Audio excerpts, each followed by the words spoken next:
You're watching the Retirement Halftime Show. I'm your host, Alexander Joyce, and with me today is Angie Paisley. She's the director of our Medicare division, as well as our office manager for our processing processes. And so today we're specifically talking about Medicare for the person that is 65 years young, still working, covered under their employer healthcare plan. The big question that we always get that I'm going to ask you, because you know best, is do they have to take Medicare? That's a great question, Alex, and one that I get a lot. And just like anything else with Medicare, it's not one answer. Right. There's a lot of questions that I would have to ask you to be able to answer that appropriately. But my first big question is, how many employees are at your job? Sure. If you have 20 or more, then your employer should provide what's called credible coverage. That's the key word, guys, credible coverage. That's the word that you're looking for to avoid penalties. Okay. If your employer has less than 20 individuals, you may not have that. And so if you don't get signed up for Medicare, you might have some issues down the road. But if you do have more than 20 employees, a lot of people will go ahead and enroll for their Part A because there is no monthly cost to that. You've paid that for working at least 10 years of your life. Your Part B has a monthly premium, but you can defer that because you have credible coverage. Interesting. You know, I think, so you can defer, just want to make sure I understand, right? So you can defer your Part B. Part A, boom, credible coverage, you get it. Doesn't have a premium. Correct. Right?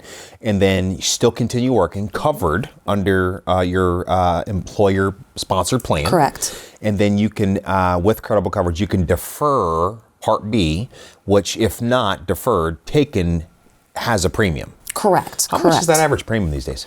I think it is it can be based on income as well. So again, I can never give you one answer when we're talking about Medicare. It's so individualized. And that's why we have tax planners as well. That's right. Let's throw them under the bus, right? But the base starts, I think it's around $200 this year per month. Yeah. And then it's going to be based on your adjusted gross income from 2 years prior. It is. You know what? And I think that that's very important because I think a lot of people have a desire to make a bunch of money. Sure. Leading up to that point. That's generally why most people have those types of Medicare premiums that are higher because they finally, I wouldn't say got really good at their job, but they're being paid the most because they've been at their job a long time. That's right. That's right. And so their income is higher. So what we like to do is catch those people in that planning process to educate them on the income they have versus the penalties that they could, or that FICA, if you will, that would boost that income, that premium to that next level. And it takes some time to be able to bury that thing.